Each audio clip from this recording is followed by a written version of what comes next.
Welcome to Adventures in Eurorack with me, Gaz Williams. Very pleased to be your acquaintance. If you're new here, thank you. And if you're regulars here, thank you too.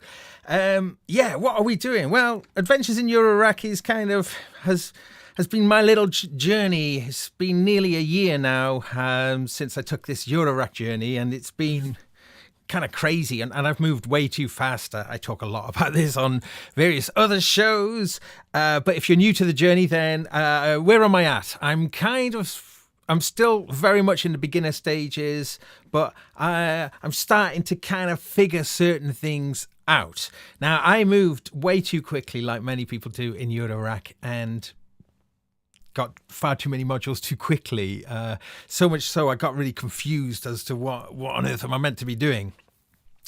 And a lot of this is documented in the shows so far, so sorry if this is old ground to some of you, but I think what's important for me now, though, is I've started to realize what it can all kind of mean to me as a musician, and what I mean by that is by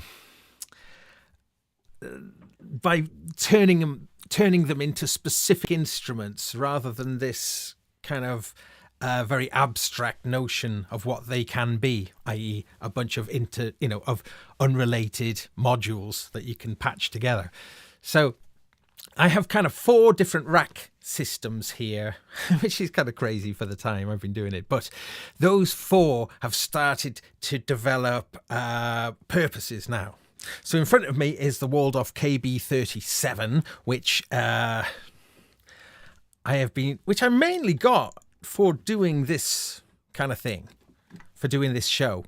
But I have purpose for the KB37 now. I've got a real good idea for how I want to use the KB37, and that is as a kind of main controller for the Moog semi-modular units that I've got. They can stand behind it. It's how I have it set up over here. They're just slightly out of shot just here on my right, but setting up it as an effect and as a controller for those, I think is going to be amazing, because I've just been messing around with it and my mind is blown. The potential of it is just so cool. So why I'm saying that is like, yeah, so now I understand it. I can think, right, there's 3 Moogs, they've got 3 outputs, so having 3 of those outputs coming into module here, I want to have effect send, so I can send each of the 3 to different amounts of effects, have that coming back, some kind of master mixer. So it's going to be a mixture of mixers, effects, and the Disting EX, which is going to be there for multiple purposes, but really as a polysynth, as its kind of primary purpose, polysynth and granular synth. Again, I've looked at that in earlier episodes of this adventure. Anyway, oh yes, and another thing which I think will go in that rack is what we're going to be looking at tonight, which is the newest arrival in the rig, and that is this, and it's the Doepfer miniature synthesizer voice, or the A-111-6. So I think the A11 range of the Doepfers have always been like self-contained voices. Now, synth voices.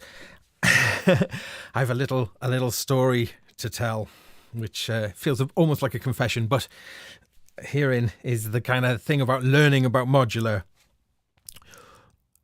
What I was looking for initially, I was thinking I wanted just a fairly vanilla ADSR module, and Doepfer make a great one. So that was what I was looking to get. And then I was wondering about another filter.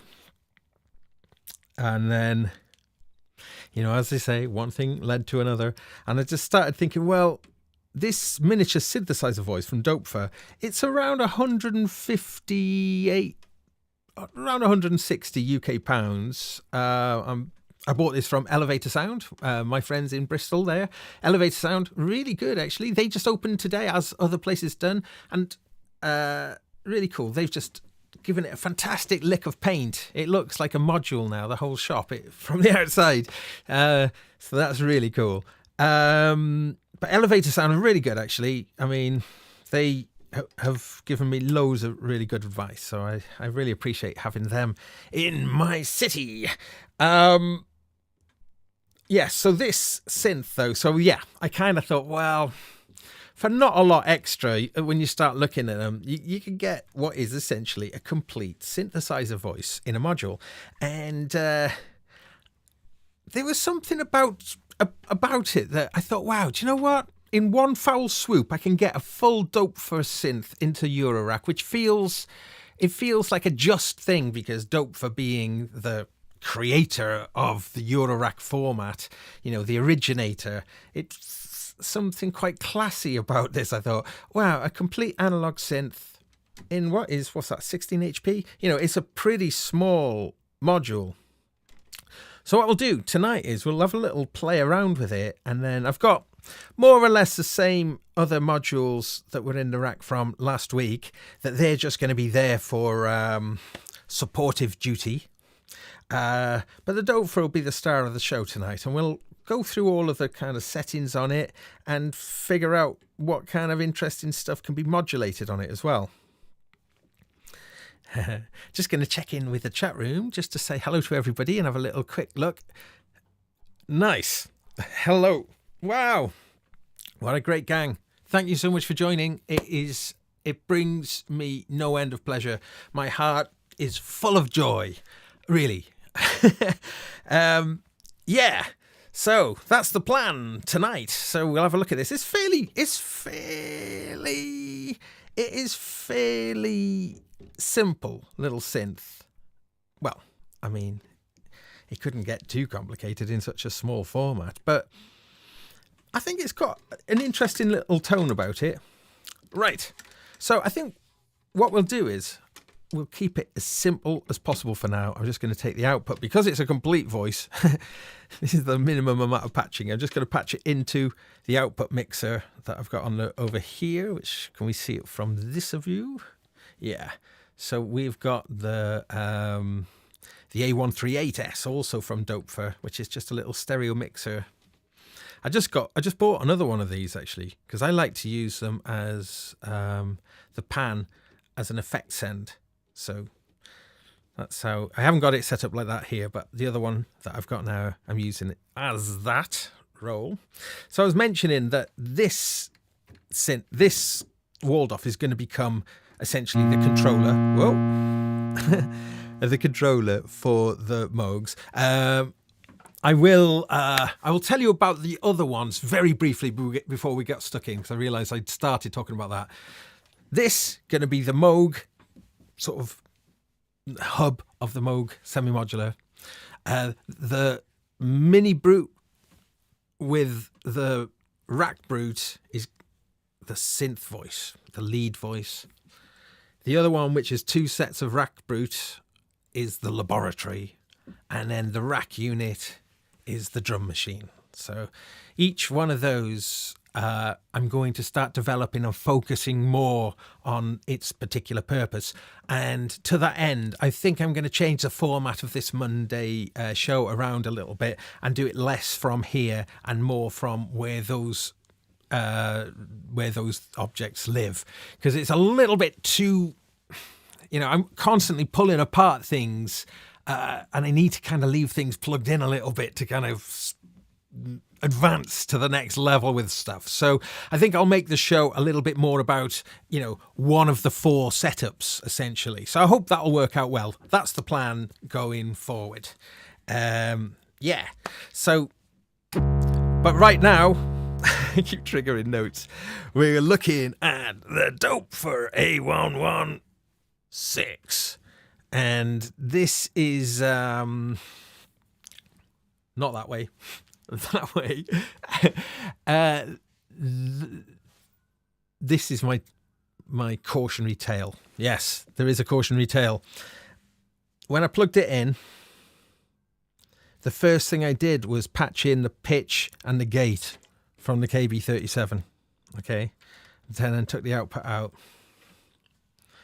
Anyway, I started playing around with it, and it was sounding cool, but it was sounding strange. The notes that I was playing wasn't really making sense.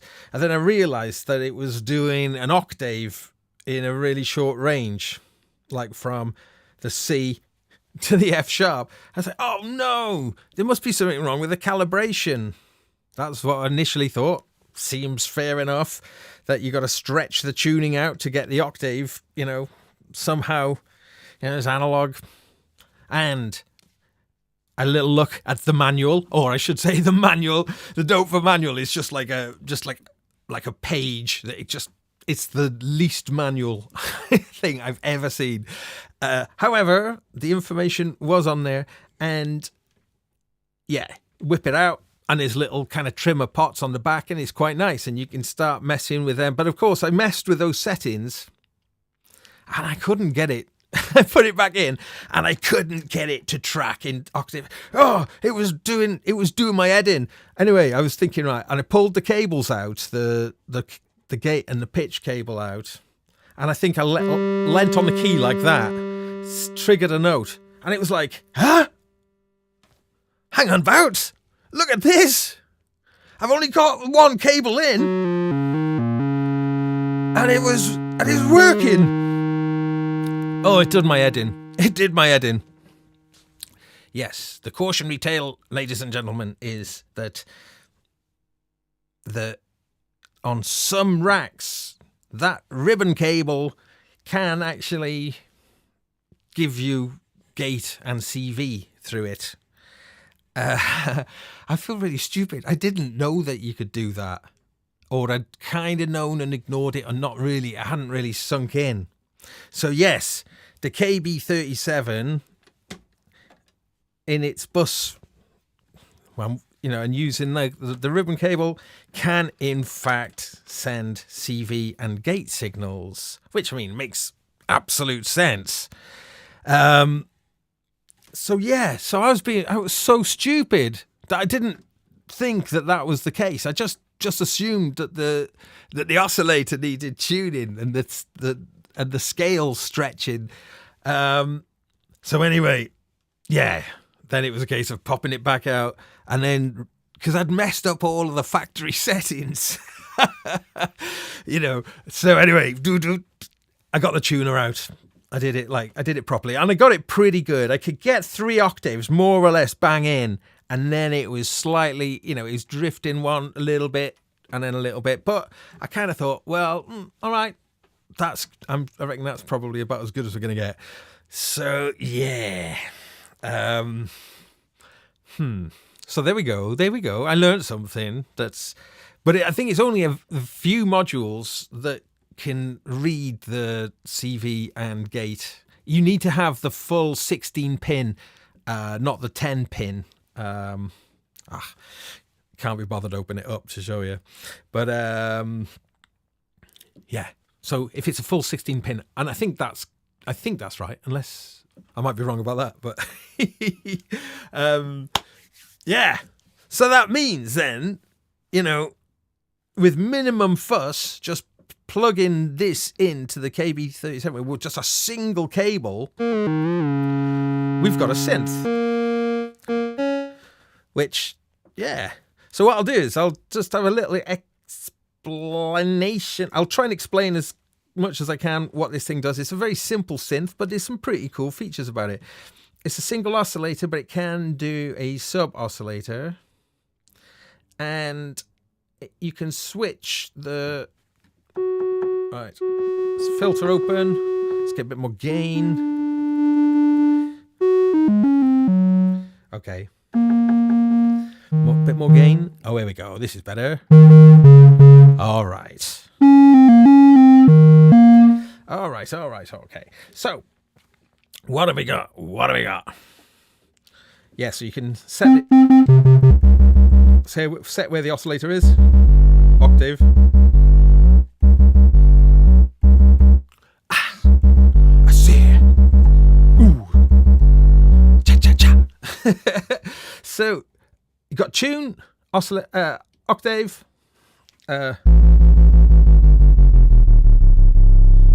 There's a little jumper inside that you can make it tune 5 notes sharp or flat, or 2 octaves, I think maybe.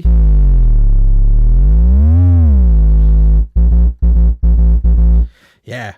Then we've got mod, which I don't think it does anything until you've got something plugged into the mod, but that sort of acts as a, you know, an attenuator of how much mod is going to affect the destination, which is either pulse width modulation or FM.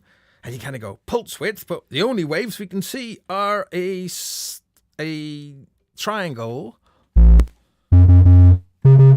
or a sawtooth.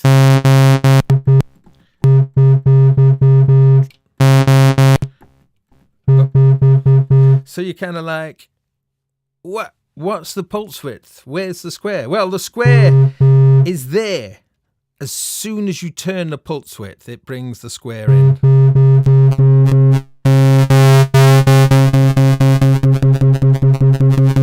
Or rather, you know, the pulse width. That makes sense.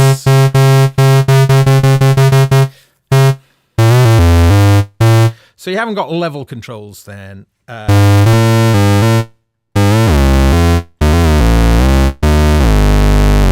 But it's got a nice rude sound to it. Then, yeah, we got a filter that is a low pass filter. I think it's 12 dB. I'm not sure actually. But yeah, you've got resonance and you've got an FM amount, which is, if I turn that up, will essentially decide how much envelope, in this case, in its kind of, it's normal to do that. But we have got an FM in 1 and an FM 2 in, and we'll look at those because we can, I think FM2 frequency modulates the oscillator pitch, yeah, and then, yeah, well, we'll look at that. Right. What else have we got? We have got a balance control. Now that balance control, it's all the way counterclockwise, but if I bring it in, it brings in a sub oscillator as well. Oh yeah.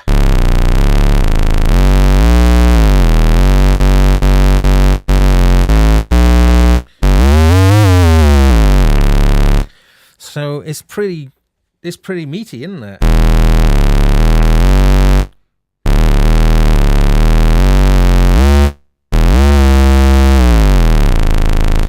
It sounds pretty meaty. Now, there is an external in. If we go in via the external in, then this balance, we lose our sub oscillator, and the balance control becomes a blend between our external input and our oscillator. But I want to hang on to that sub oscillator for now.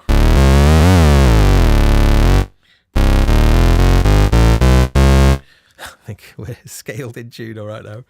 A little bit less.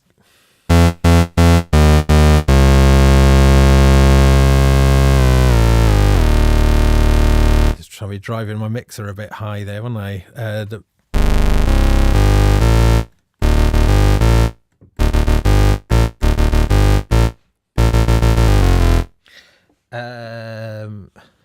Yeah, what else have we got? So we got an envelope that's pretty simple looking on the surface because we've only got an attack and a decay or release control, but it can operate in 3 ways. So in its simplest, or one of its simplest ways, it's just an attack decay envelope.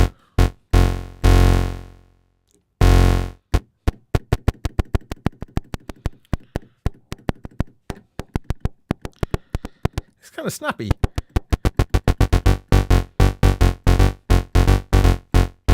Or flick it all the way down and then it becomes an attack release.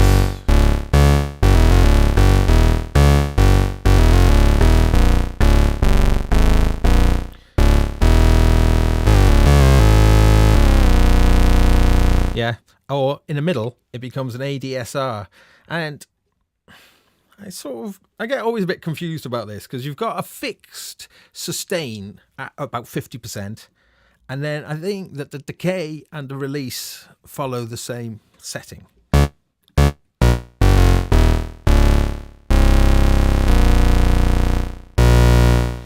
So I guess that having a decay and a release the same is a little bit of an oddity, I suppose, but you know, it is what it is.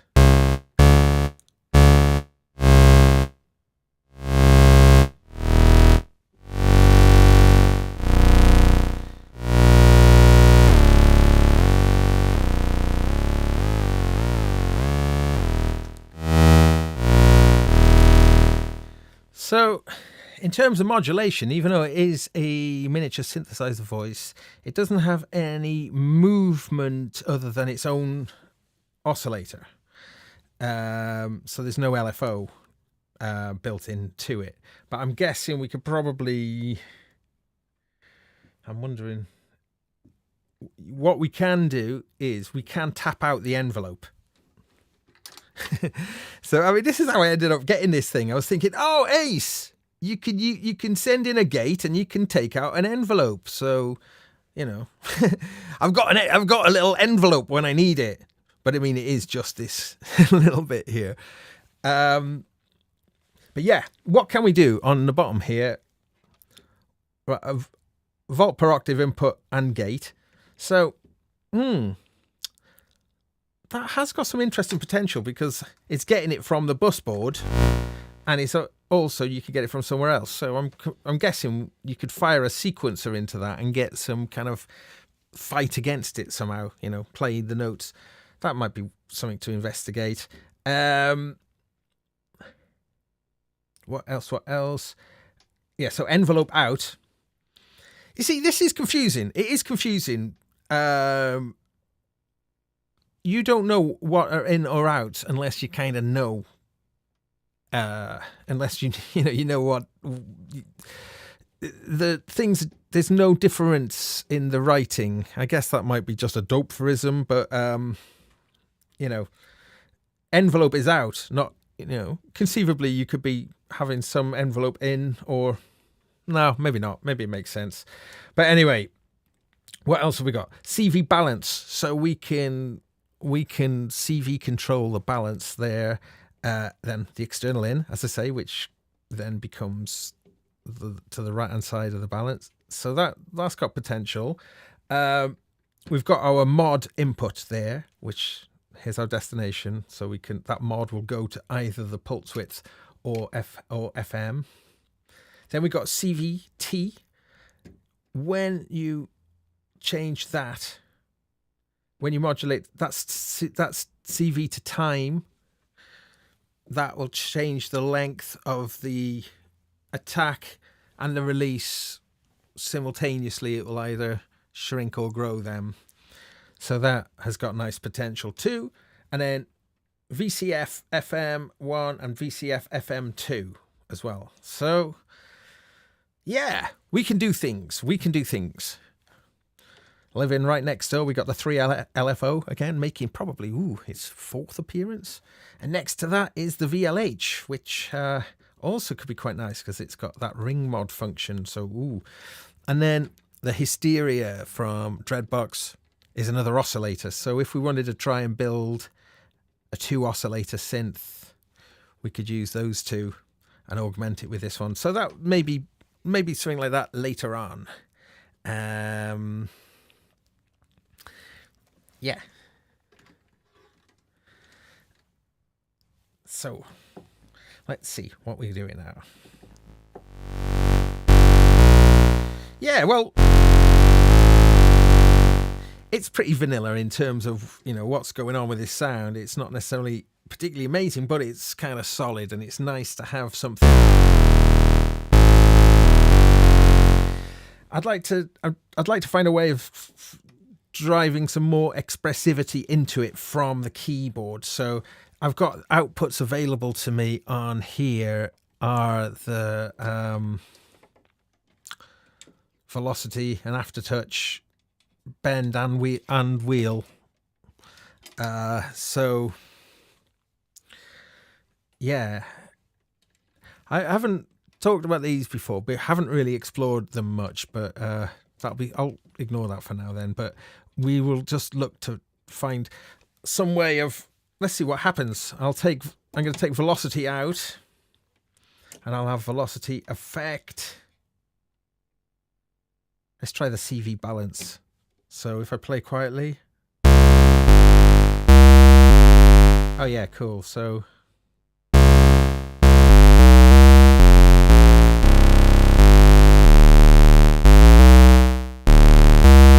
that's kind of pretty cool actually from a bass point of view, because you've got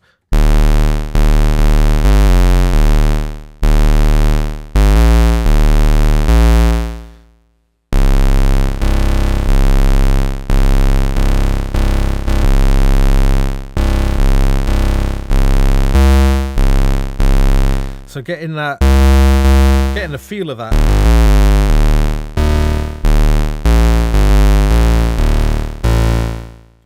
It's kind of interesting. I've not really played around with that sort of idea with velocity before, but things like that, it's trying to get just the predictability of it, and then it can become quite performable. Although I think I'd want to invert that though, to have that sound when it's louder rather than that sound.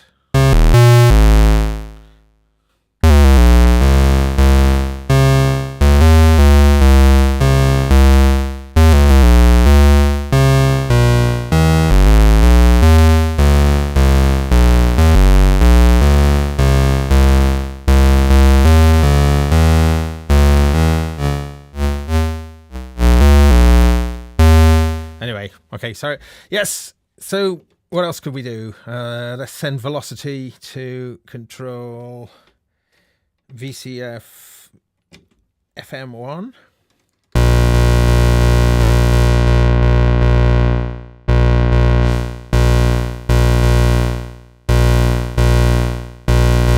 Oh yeah, okay. So turn the filter down.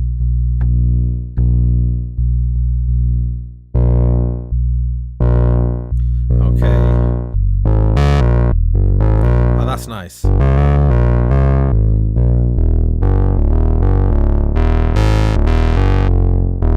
that's getting good. So try and dial in that in.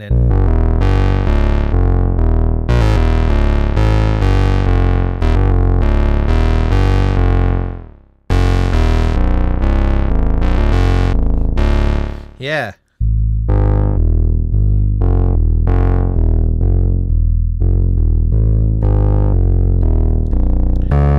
Like that. So I've got Aftertouch available. So where shall we send the Aftertouch? I like this synth. I do like it. I think it's got a pretty cool sound about it. Mind you, it is fun to play with single oscillator since it's like the SH-101, when you play it, it's refreshing in its kind of its directness. Now, I am quite itchy to kind of plug it into the VLH, because that will make it super, super fat. What do I want to do? Okay, Aftertouch. Let's see where we could send some Aftertouch. Oh, incidentally, I should just show this again, because it is kind of interesting. I'm using Gaz Williams is using the UN cable cube. So this is the cable cube. I find it really, really helpful. I'm using it for all of my modular patchy kind of work now. I just plonk it next to where I'm working. It goes on a little table by here. And it's just great. I mean, it's 40 cables that it holds. Yeah, I'm not sponsored by Ewin. He did send it me, to be fair, but he is a mate. But I genuinely think it's a flipping awesome. It's an awesome invention. Yeah, in fact, it's pretty nifty on. It's pretty nifty on there. It's really nice and easy. I say the thing I like about this is the cables, they kind of click in like a socket. Anyway, I have mentioned that enough, and it is very fine. So I'm going to come out of Aftertouch, and I'll try it into the CVT. So this is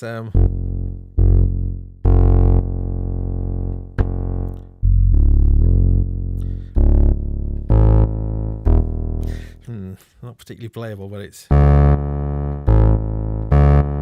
Let's try if I make the envelope really different. No. I don't know if it makes any sense doing that. Let's just try it on the AD envelope.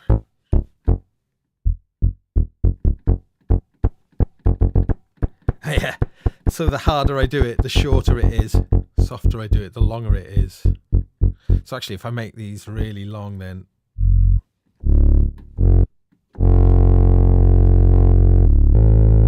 Nah. Not too bad, though. See, you can choke.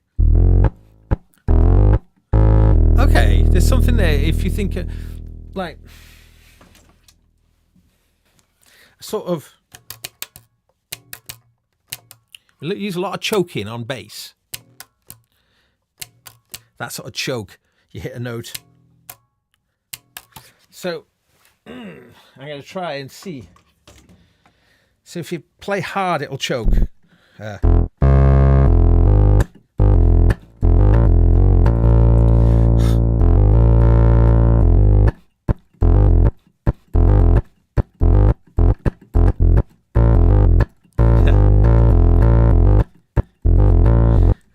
Can't quite get the...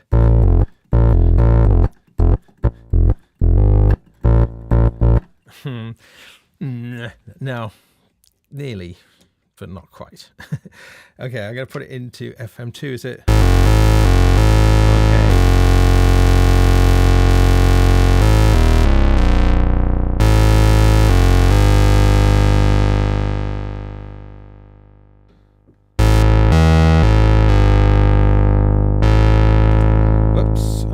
Up.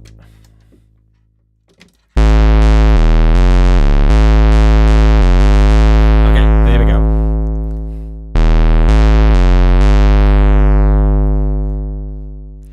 Yeah, I think it's a difference, but not that useful. I agree. So I'm trying to figure out what does the interesting stuff.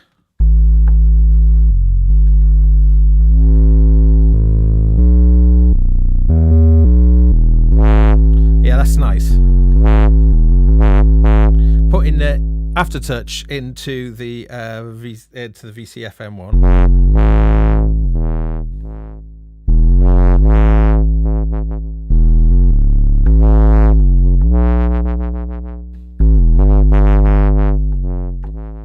I'll send the velocity into VCFM2.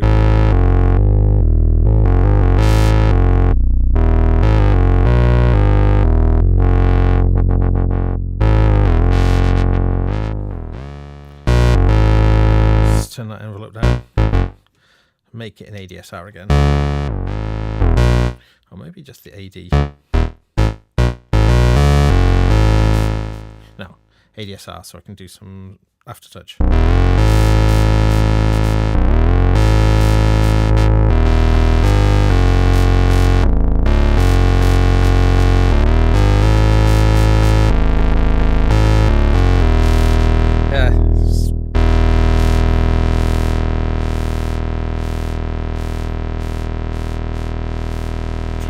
Feel of it, you know.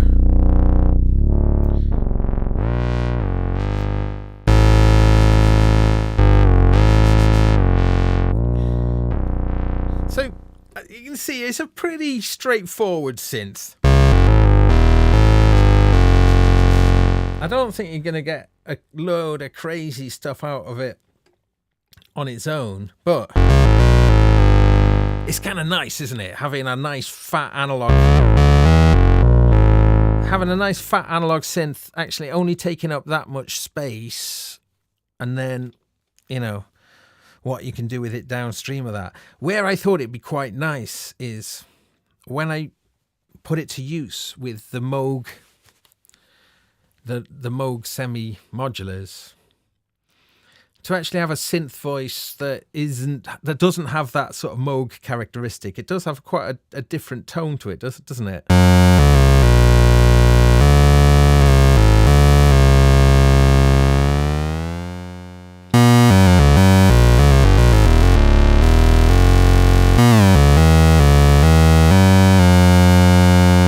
Let's see if we can get the wheel to do something funky. Let's move this cable out of the way.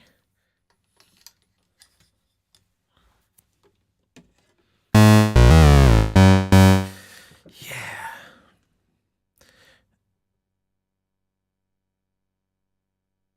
Apollo Kipso saying, try using the Aftertouch to open the VCA that feeds into the nostalgia. Yeah. It's a great idea. I'm not going to bring in the other modules just yet, because I just wanted to kind of stick with this just for a moment. That's a great idea.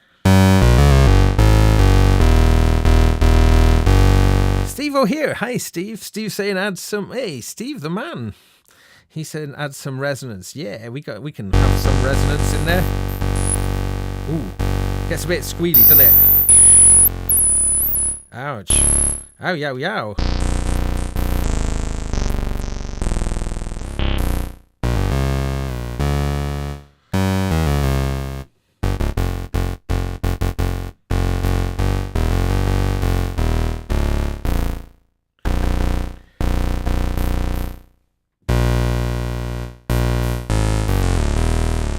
You can't modulate the resonance. Okay. Let's see what we can do with the wheel, the mod wheel. Well, the obvious place is the mod input. So we can play with the pulse width now. Oh yeah. So using the... Oops, not quite in shot. The pitch, the mod wheel.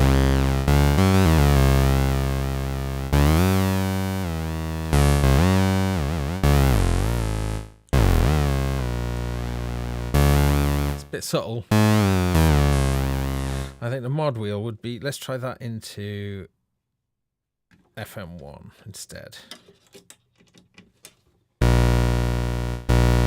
Nope. Did nothing. Oh, I'm going to put it into the 1 volt per octave. So what will that make it do? Nothing. Obviously. Mod. Okay, put it into mod, but let's flick the switch to FM instead. Of course, that's acting like a mod. That's just essentially doing the same thing.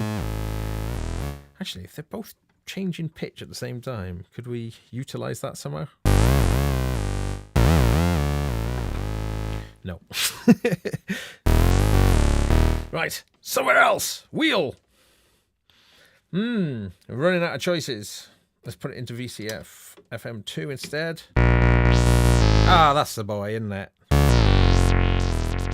Boy, girl. Low pass filters, male. High pass filters, female. No, don't want to get into dodgy territory there.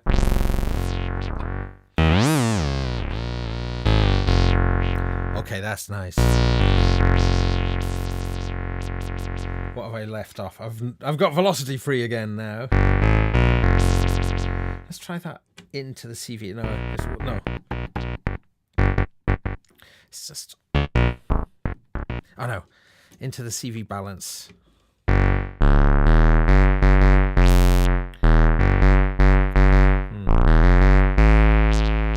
Nearly.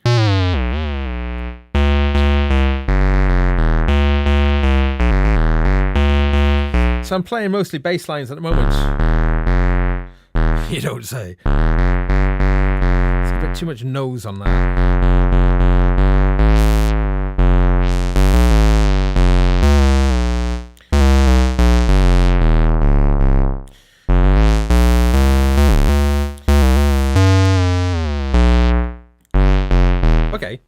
don't want to be too boring. So establishing the tone of it, really, it sounds pretty nice. Let's check it on the triangle wave.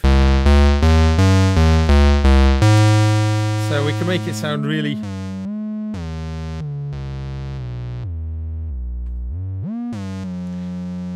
So now so we get a nice smooth thing going on.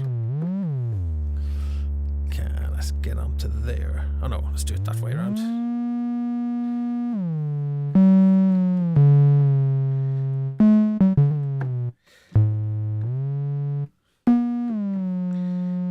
Okay, so I do think, is there a way...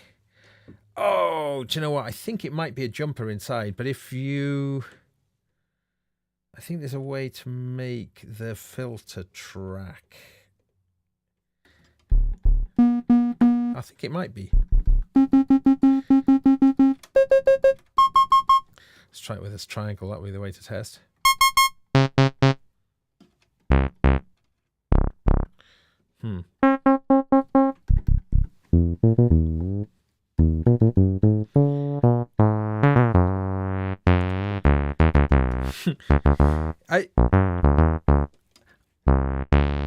I do have this issue. I have to confess something. Is that I just love really simple little sounds. Not necessarily this particular sound, but I like simple.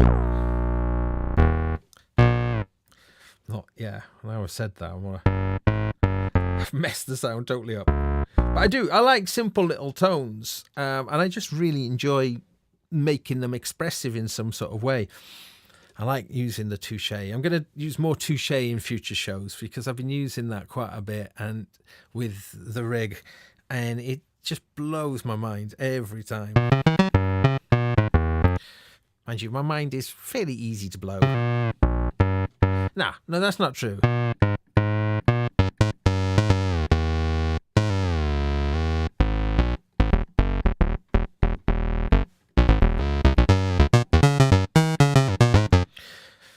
Yeah, I like this little synth. I need to get a little bit more familiar with it, just so how to maximize it. I definitely like the fact that it gets its pitch and gate straight off the bus board. That really pleased me no end. So actually, this is a request for anyone who may know if they could comment in the main notes. What am I saying? In the YouTube notes, if you could mention what other modules use the CV and gate bus. Just I'm really curious because it's like this new discovery for me. Yeah.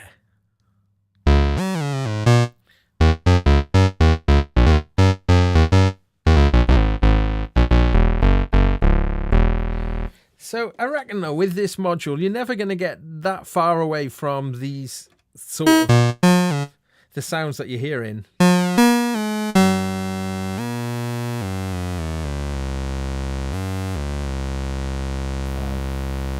You can turn up the gain, by the way, of the VCA, and you can then, just have that drone.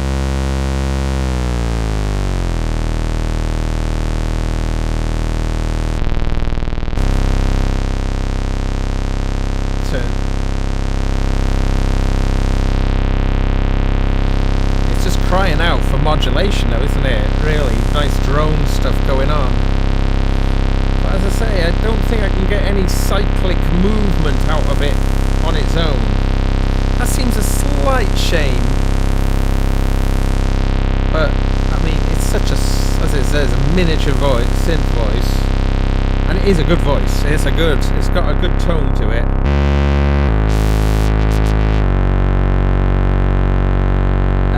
Okay.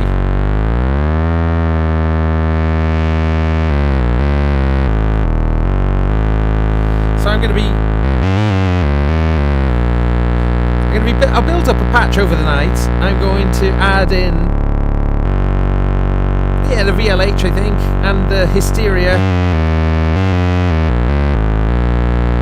to kind of make a more sophisticated sound. Let's take out the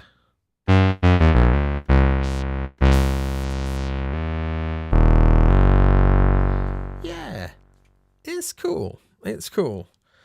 But, right, first of all, though, let's LFO it. LFO it! And we'll use the LFO from next door, from the 3 LFO. So, slow, medium, or fast. There are jumpers behind them that can make them all, whatever, one of the 3, which you could have all 3 as fast.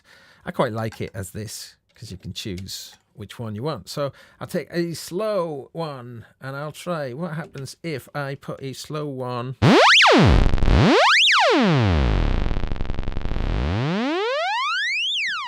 pitch.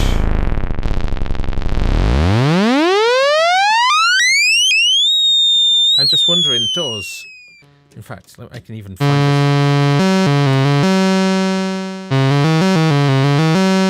Yeah, so you see, you know, even if you patch in there, it's not disabling the pitch and gate that's coming from the bus board. Hence my error I was mentioning earlier. Okay, so yeah. So I'm making it do that to the pitch. It's kind of fun, but not controllable enough in this situation to be of any use. Unless we did it... Well, that's not necessarily true, but let's try.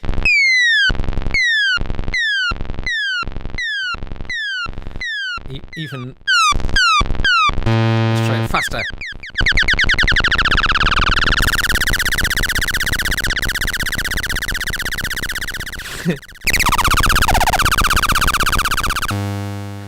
No, let's go full speed, square.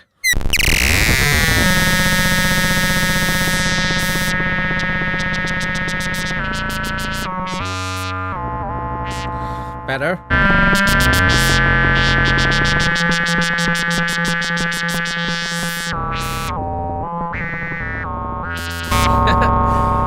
Yes, we like that.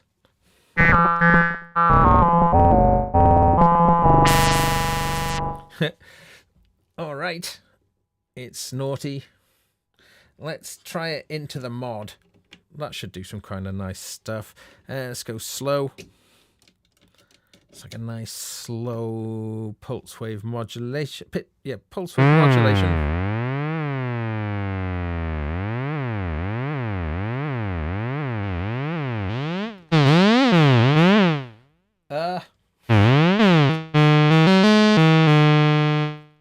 Anyway, I'm putting it into mod. I forgot to flick the switch. It was set to FM. It goes to PWM. Okay. Slow triangle.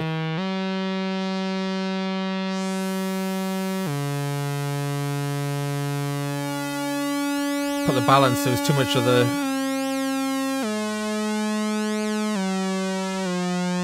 It's fairly standard stuff.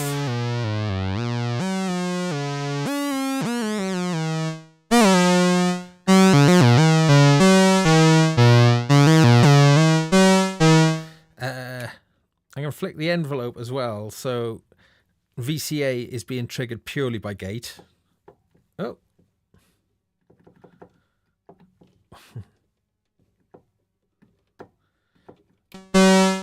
What am I doing wrong? Oh, I think maybe gate, and now turn the gain up. Yeah.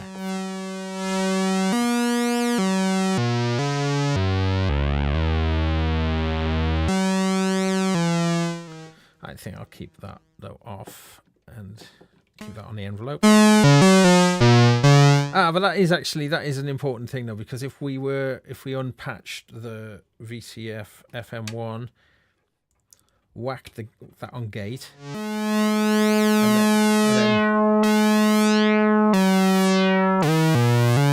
yeah, so we can have the envelope is really changing the filter now.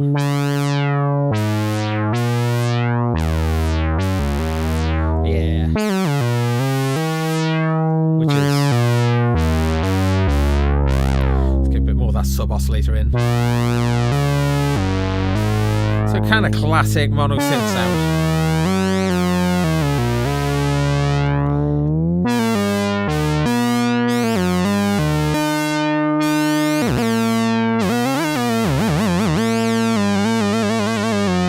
Yeah.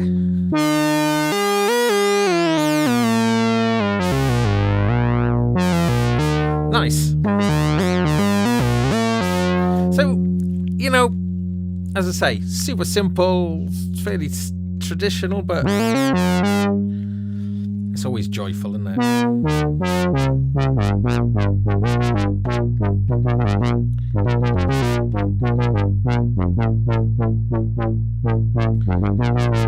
I'm pleased with the way this sound is coming out now. Triangle version.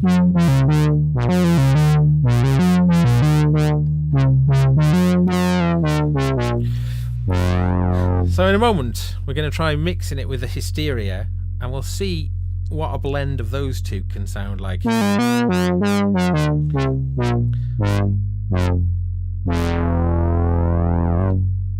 Right, so I think that what I'm going to do is, yes, the return. Oh, cheesy beat. Cheesy beat. We'll do it for now, though. Are we in sync? I wonder. Yeah.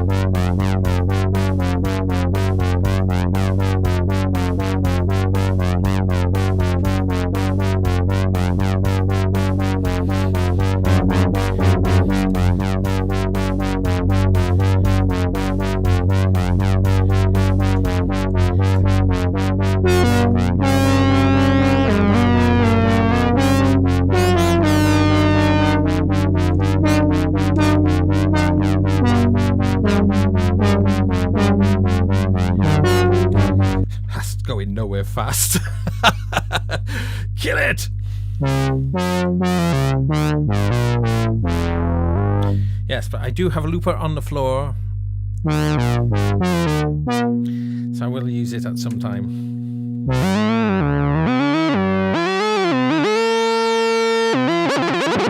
Whoa!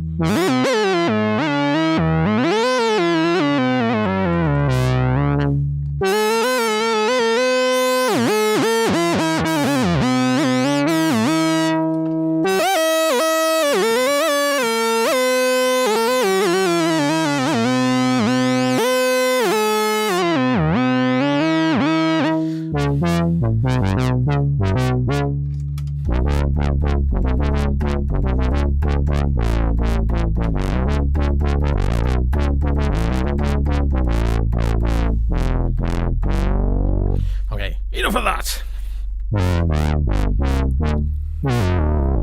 But yeah. Okay, I think we are proving that we have got a nice little mono synth here. Okay, I think it's time though for it to join some friends. All right, I'll probably need to change the camera a little bit. Let's have a look. How does this cover things? Oh yeah, it'll be all right for now. The first move I'm going to do though is I'm going to patch in a little mini cable. Let's just take this out from out.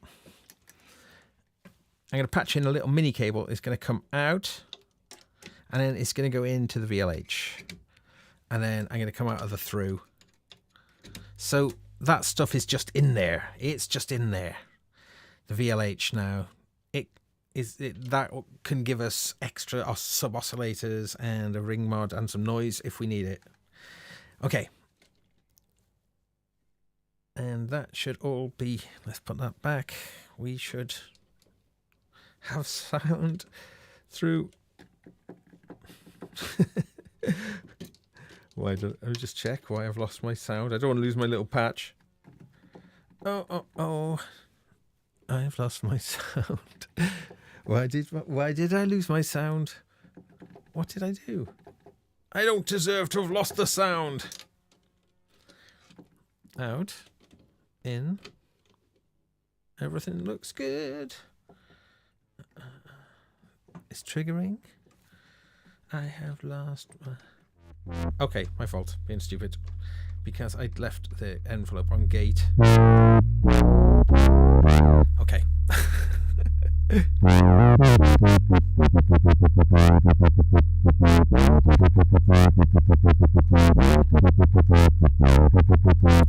Yeah, I get your drift, Mr. Andrew Brooks. I am going to be doing that shortly. That is adding some effects. Right, I might put this back to the gate, back to envelope. Oof, joy, that's loud and juicy. Hang on.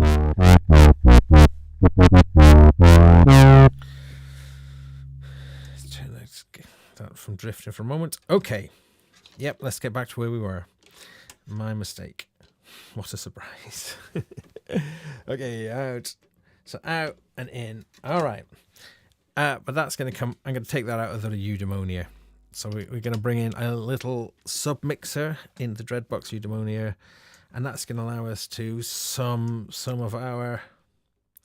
We're going to bring in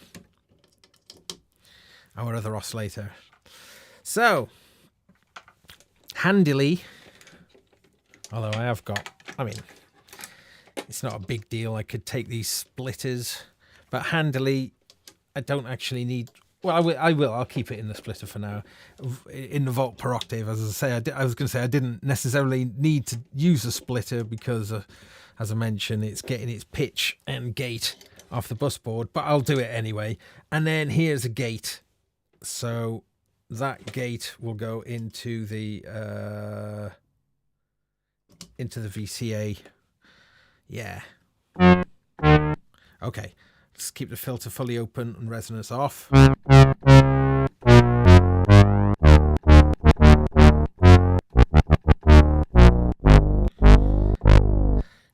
it's always interesting to me to see what is actually happening to the tone. Because I feel that I've lost a bit of quality there. Let me just check. Take that back. No, maybe not. If I get an arpeggiator going, I can compare.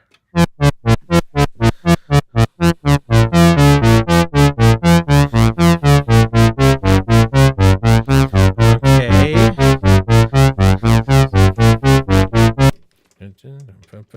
Hold that sound in your mind.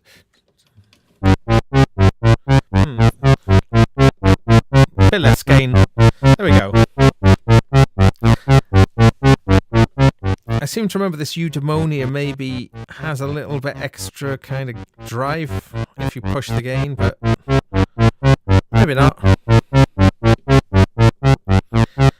Okay, so now,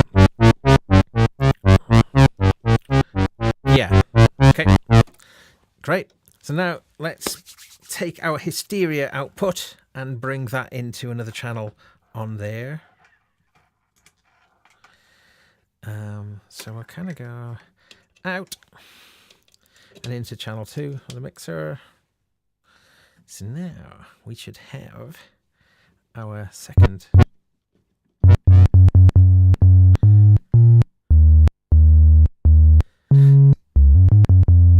hysteria.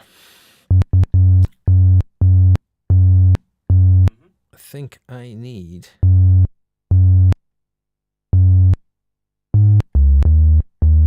getting a little bit of click going on. So maybe it's just that waveform. Oh no, I have had this with hysteria. I think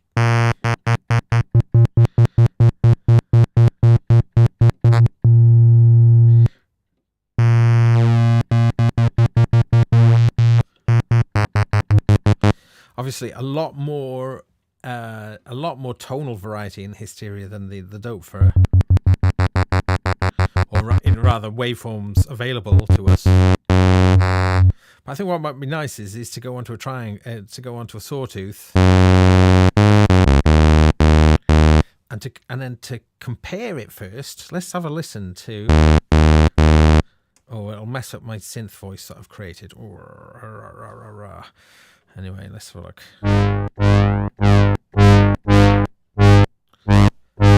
I'm hearing a bit of click going on anyway. So I think I know why it is. I'm being an idiot, aren't I? I am just using a gate to do on and off. That's why it's clicking. So what I'll do, in fact, I've had a great idea. Instead of opening it with the gate, I'm going to send out the envelope out from the Doepfer and put that into the VCA. I feel clever on that move. Whoa, yeah. Right, ready, rock and roll. So, right, we got to get some tuning going on now. Okay, but yeah, that's great. So that means that the amp envelope of the Doepfer is directly affecting how we're hearing Hysteria by modulating the VCA of Eudaimonia. Oh, sorry, I wasn't showing that very well, was I? I'm sorry, the camera angle is a bit... my voice is a bit quiet. Okay, thank you, Wagyu. And thanks... Oh, there we go. We can see everything that's going on in the patch so far. All right. Yeah. So, really simple. I mean, this is a bit of a continuation from last week's Back to Basics as well, really. But it's cool. It's cool. I like this. Okay, so that's our Doepfer. That's our Hysteria. So we've got to get these into tune now.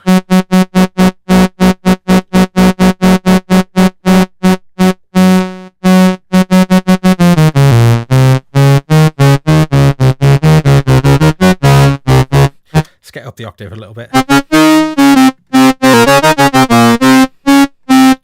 Okay, I'm liking this. This is sounding quite fierce together, aren't they? I'll just turn the volume down a bit. Hang on. Oh, sorry. Yeah, it's a bit loud. Sorry. I'll start a bit quieter and build back up.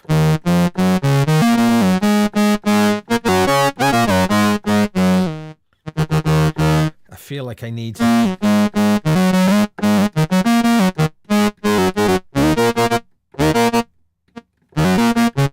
Yeah, okay, so it's got nice. So these combine now.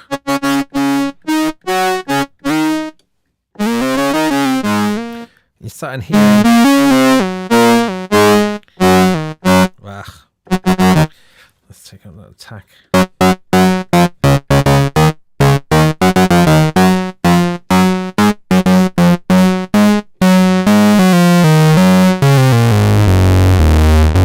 Okay, yeah. Ooh, sorry, a bit hot again. I'll get my levels a bit.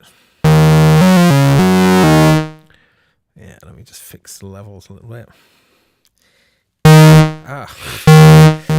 All right, more control of the level here now. Okay.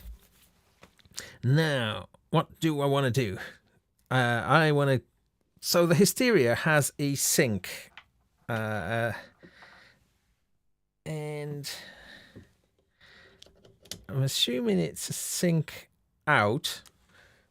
So let's try putting that into VCF FM1 just to see how what that will do to the sound. I'll turn off the output of the Hysteria, so we're just listening to Doepfer. Oh, so yeah, so that's what it's doing.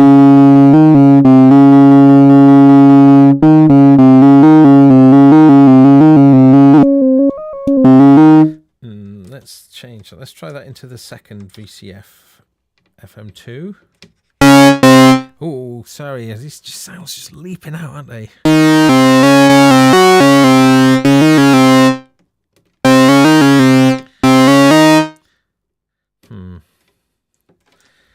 No, I don't think that's interesting enough for us.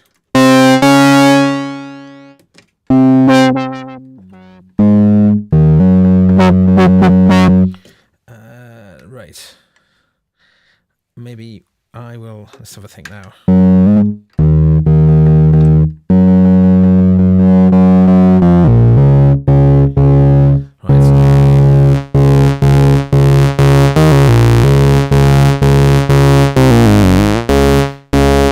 Yeah, I mean, these sound good together. They definitely sound good together.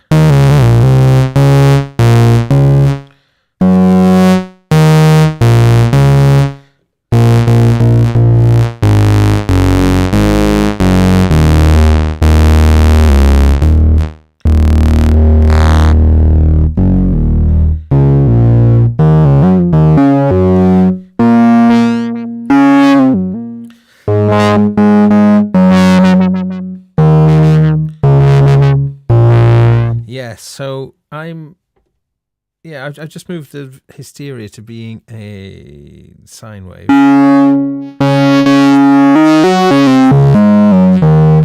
think I'll get I'll get some LFO action out and into the hysteria, changing the waveform. Let's see what that does. Let's just listen to that on its own. Too fast. We're getting all sorts of clicks going on with that. Not good. Let's try it though. Instead, changing. I don't know if you can just about make out on there, but the waveforms that we've got a tiny dot on them means that those cannot be modulated. So if we choose the ones without the dot, then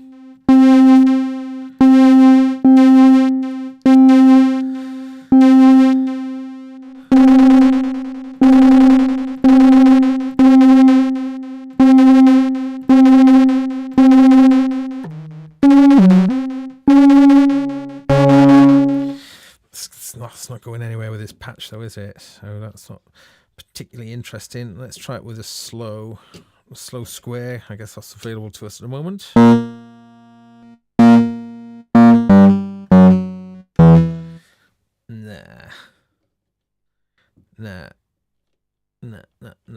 No. That's not working for. I'm just thinking more like I'm still kind of getting more thinking bass patch really.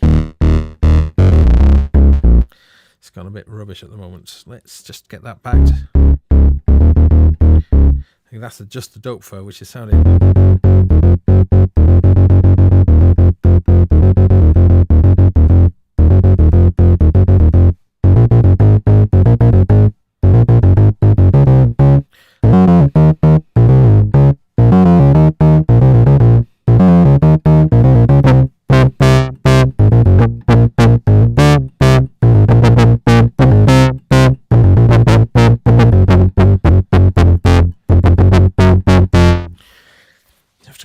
Kind of hit it for that Aftertouch to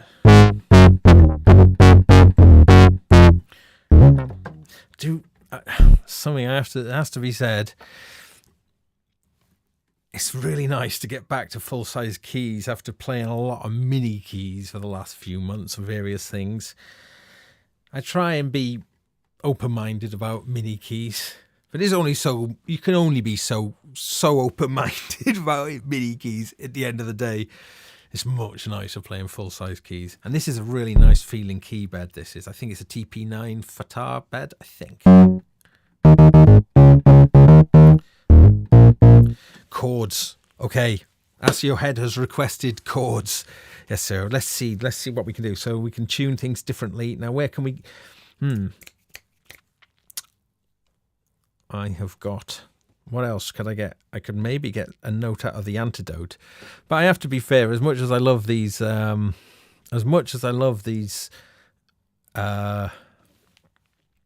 chromatic modules from Dreadbox, this Antidote is the one that I've yet. Well, actually, and the one next door to it, the Dystopia. These two are the ones I've yet to bond with particularly. Dystopia is interesting in that you've got. If you take an external in, you can tap out like a bit crushed one. You can tap out a low pass filtered one, non-resonant, and a non-resonant. You can tap out a non-resonant high pass, bit reduction, and then this odds, evens, and the mysterious scatter, which I still haven't figured out what it does.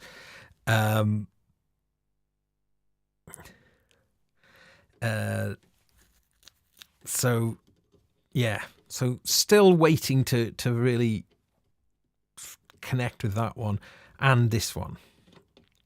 Every time I try and get nice sounds with the Antidote, I tend to not find particularly nice sounds.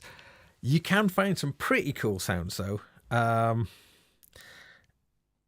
just not necessarily nice sounds. I know it's me. I know that because this Car Plus Strong, you really have to treat it certain ways to get the best out of it, you know, because this is a kind of voice in itself. Oh, I'm talking about it. Let's bring it in. We've given ourselves another channel on the Eudaimonia. that we've got. So we'll do that. We'll have, oops, I'll take the out. Let's go in that way, there. And then we'll have gate going into it from our keyboard. And yes, thought it would come in useful. I'll tap out from here. This is the pitch coming from the KB37, and that'll go into pitch on the Antidote. So now, honestly, this will sound horrible. Let's take out our sound so far. I'm going off piste actually, because there's no way this will help us with our bass sound. But you never know. I've started yakking on about it, so I feel compelled to see if we can get something good. So using the Antidote in this way is using it as a standalone voice, much like the A-111-6 is a standalone voice. Also, apologies, this table is well wobbly in there. I'm sorry, I gotta find more solid table in the future. Here it is, Antidote. So, I've talked about this before. I mean, you've got a little burst of noise at the beginning, which you can essentially filter down, called the pluck. Then that's going into a very short delay. Let's get the feedback. Let's get it feeding back. So we can tune it, and then we can filter it. And herein is the thing that I find with this, is that I just...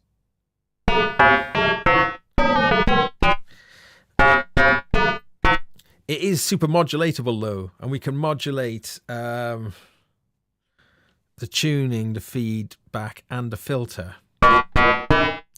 But you just get a very modulated version of this sound.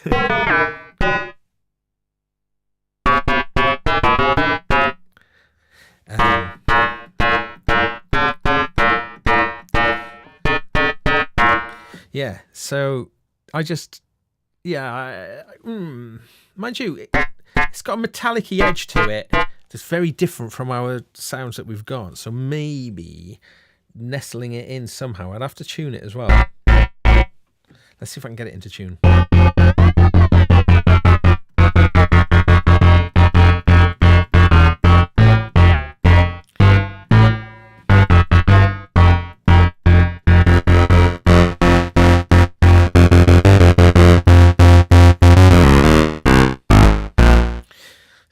Bringing a texture into it. It's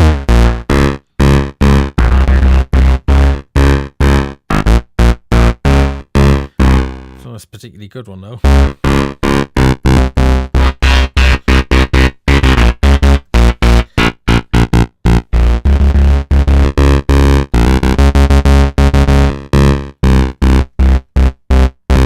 think that velocity is a bit strange.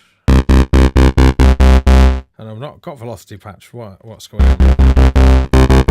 Aftertouch, is it?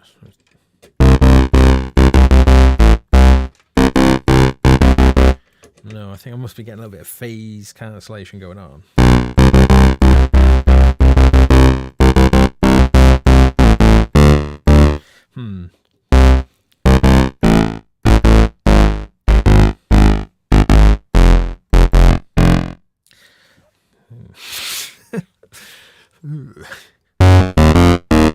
It's just not very nice.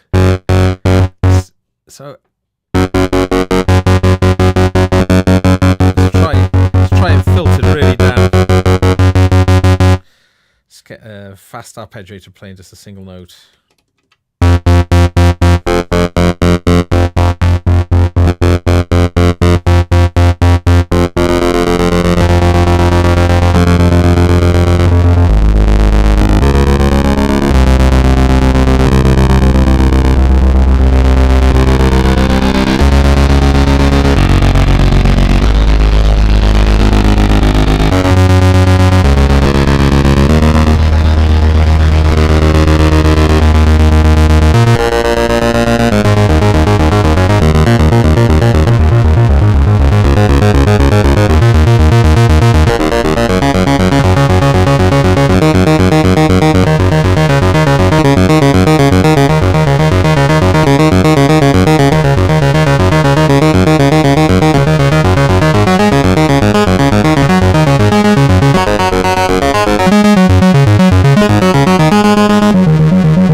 Well, it sort of was bringing a kind of manic quality into that then. It was when I turned it out, and so I kind of missed it. So, yeah, it's pretty cool.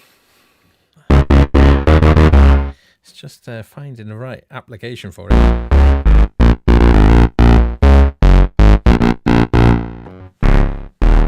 Now, I have got other things waiting in the wings, haven't I? Because I plugged into the VLH and I'm throughing it.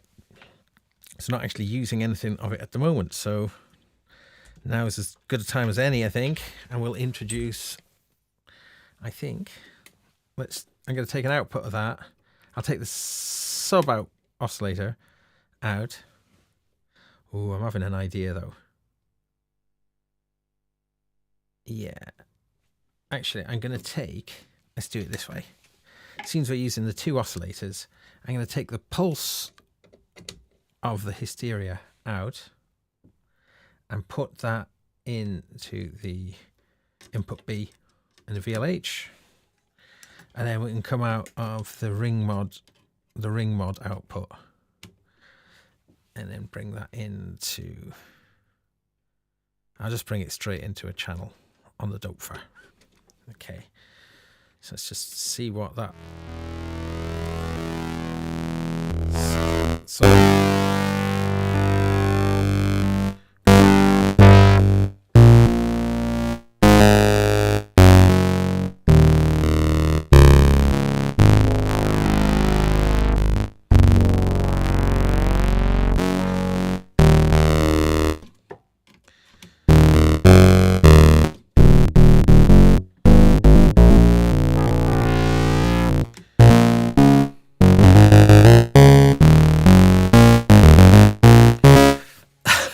podcast about them effects.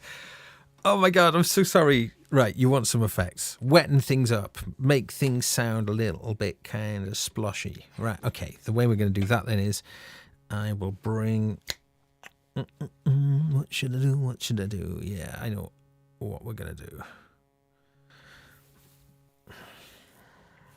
Okay. Let's patch in some effects. Keep the audience entertained. Make everything sound affected. I get it. So, okay, we're going to come out of the Utopia and then we'll patch into the Utopia instead. So the Utopia, let's get a little closer. Ooh.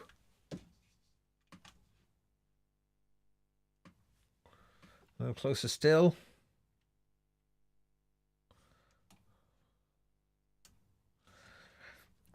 This Utopia module,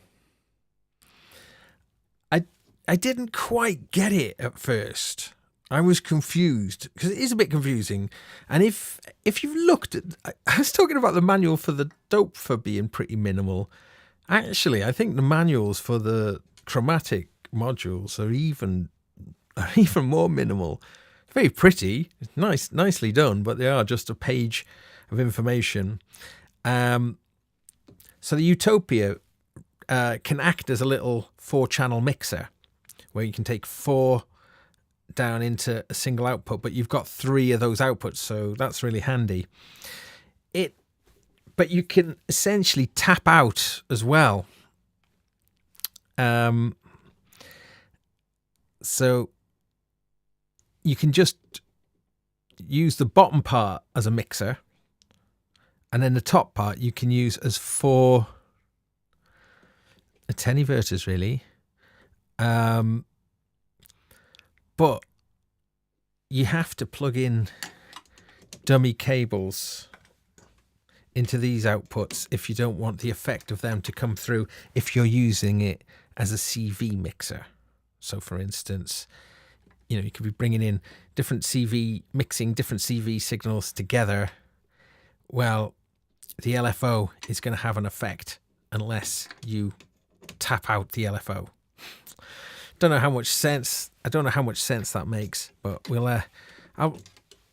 but essentially you've got 4 inputs that pass all the way through down to this output.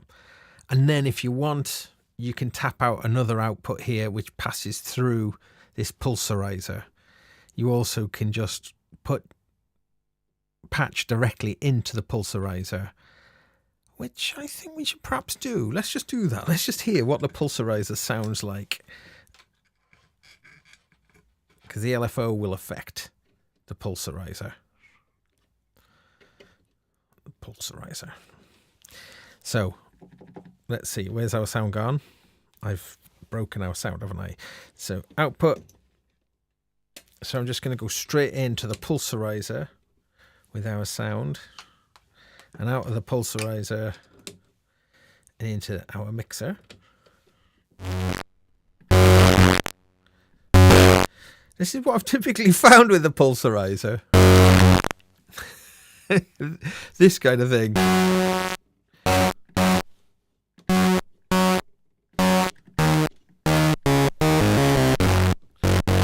I need to get the oscilloscope on it, because I think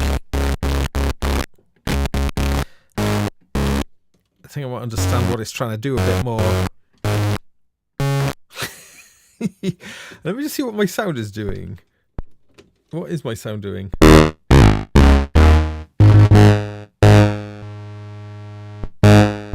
Why am I losing? What's going on? What have I got going on? Something. Oh, our pulsarizer. That's the sound of our pulsarizer. Where's my sustain level? Oh yeah, I've got envelope, haven't I?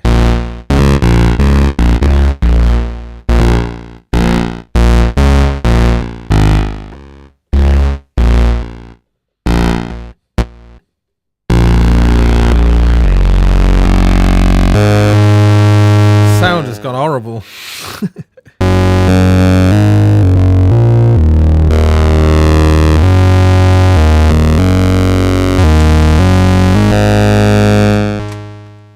Okay. Well, that's our sound. Let's have a listen to that sound through the pulsarizer. See if we can make it work.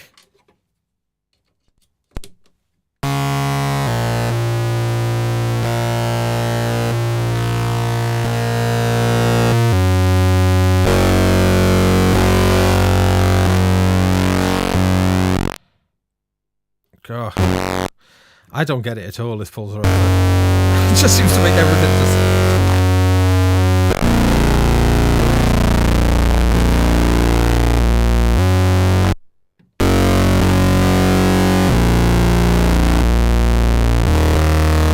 Well... Nah, I need to figure out what on earth, how to use that. That's not happening for me. Okay. Oh, there was a request for effects. Okay, let's... Oh, all right then. Oh yeah. Let's do what I was doing last week. I love this. This was my big revelation when I realized I could turn this delay into a stereo delay. Native VS is saying, isn't the pulsarizer just a square wave shaper? Yeah, that's what it is. That is what it is. I was just curious to see if we could find it, make it work somehow on our patch, which I couldn't. Well, yeah. When do you need a square wave shaper? Maybe that's the issue. As a tremolo? As some sort of... Right, anyway. Okay. All right, you lot. I hope you're happy. We've got some effects now.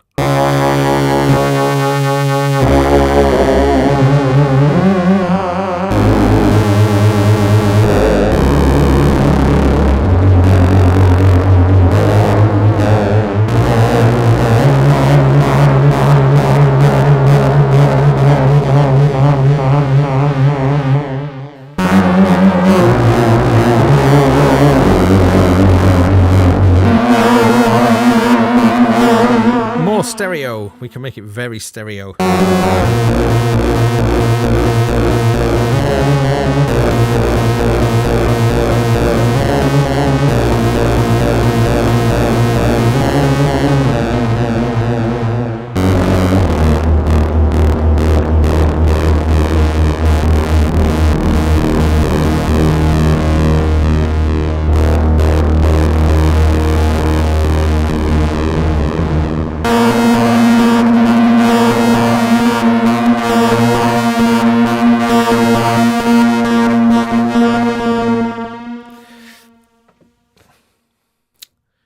confession time. Earlier today, I need a mournful organ. Earlier today, I was thinking about effects, and I was thinking about delay, and I was thinking about this particular KB37 and its role in accommodating the Moogs as its future role. And I was thinking about delay, and I was thinking, as nice as this nostalgia is, I'm a absolute delay freak, as I'm sure many of you will know, because I use delay to get me out of all sorts of mischief. I bought an Eventide delay module. Yep, it's probably going to arrive in the next couple of days.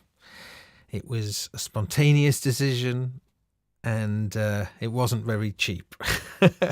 It's called the DDL, and it looks amazing.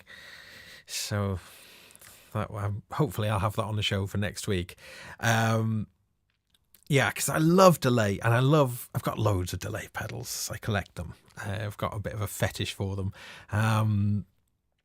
So that Eventide is really cool. Now, I might be wrong about this, but I seem to think that there's something that Eventide released a delay pedal called the Rose, and I'm fairly sure that the Rose and this DDL Eurorack module have some shared heritage.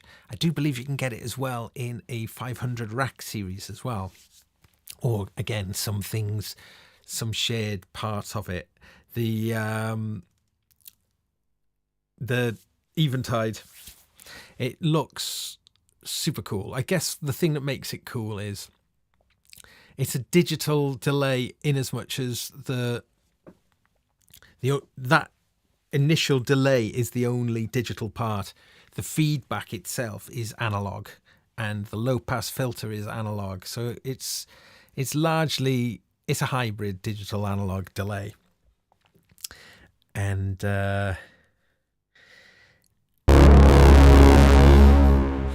I think it's going to be a lot of fun. I think those Moogs really deserve something quality. So you can do some really nice time-based synchronizing stuff with it. So I think it'll be really good. I do have the Radical Technologies FX RT1701, which was on all my early shows. I use it all the time, but that is living in the performance module I was talking about at the beginning of the show, and yeah, feels like that's its right place. So the Eventide, yeah, we'll have that next. I'll have that on the show next week. Yeah, it's Max saying, I think that's the one that Robert Vincent couldn't get his head around. Yeah. Oh, Sonic's Link saying Starsky Carr checked out the Rose against his Moga Foga BBD and it sounded the same. Ooh, okay, that sounds interesting. I think it's going to be good. Eventide know how to make effects. I love the H9. What an amazing sounding pedal. Slightly frustrating sometimes, the minimal interface. You do need to use a controller for it, but iPad, again, an old iOS device that's kind of retired, just being a dedicated controller for an H9 isn't a bad idea. How are we doing? Okay. Don't know how much longer I will go on for tonight. I'll judge it by see what you guys think. My main thing tonight really was just to kind of introduce this A-111-6, which we definitely have done. I've kind of gone off that. I've gone away from that a little bit. No, I've not gone off it. Well, let's do that a little bit of justice first. Then let's take the Hysteria and the Antidote out of the. Out, and I was using the VLH. I was going to get the ring mod, wasn't I? That initially didn't do much that interested me, so I needed to repatch that. I will do that in a bit. So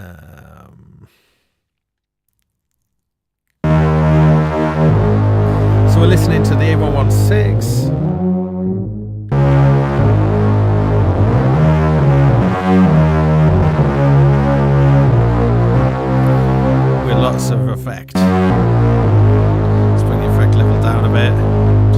up a bit.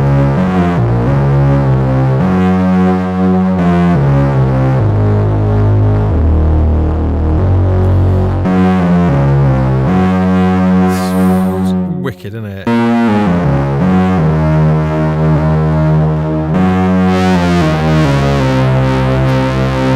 No, just off the camera screen, where my hand, just underneath my finger, is the mod wheel, which is doing that stuff.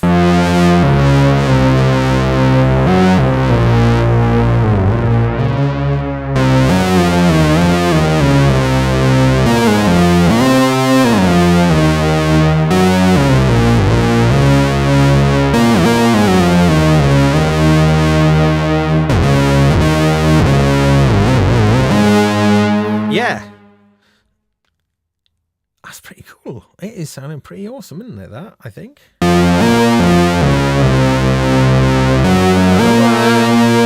much is that doggy in the cave? The one with the pussy eyes. Eyes dripping pus, that's what I meant. That is what I meant.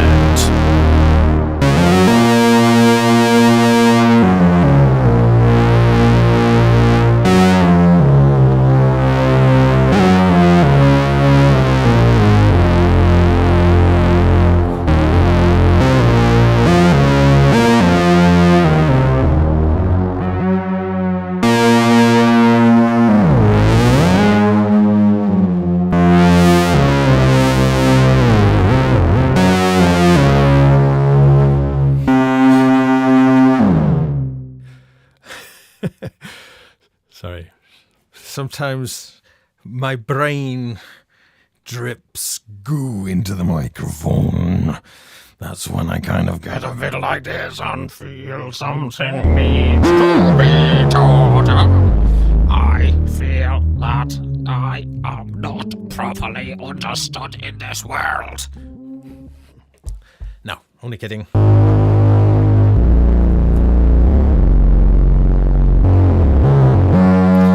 Well, I like that. I like that. Looper time. Looper time. Okay. Let me just do something.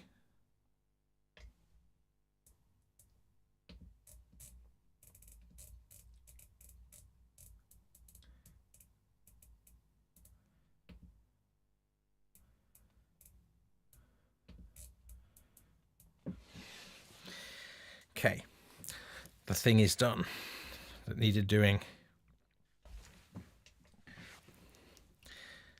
I'll get something to... it's boring.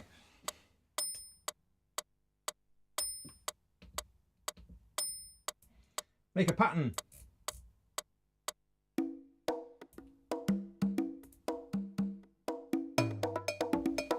Hey.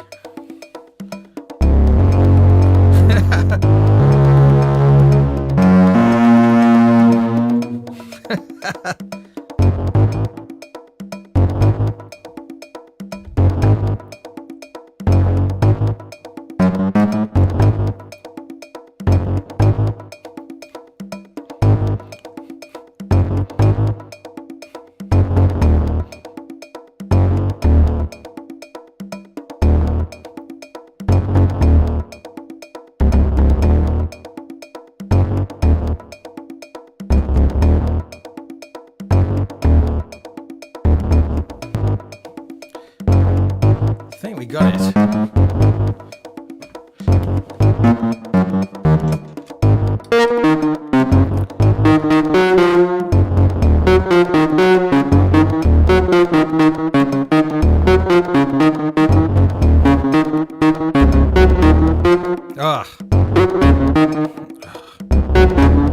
Okay.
So I do this.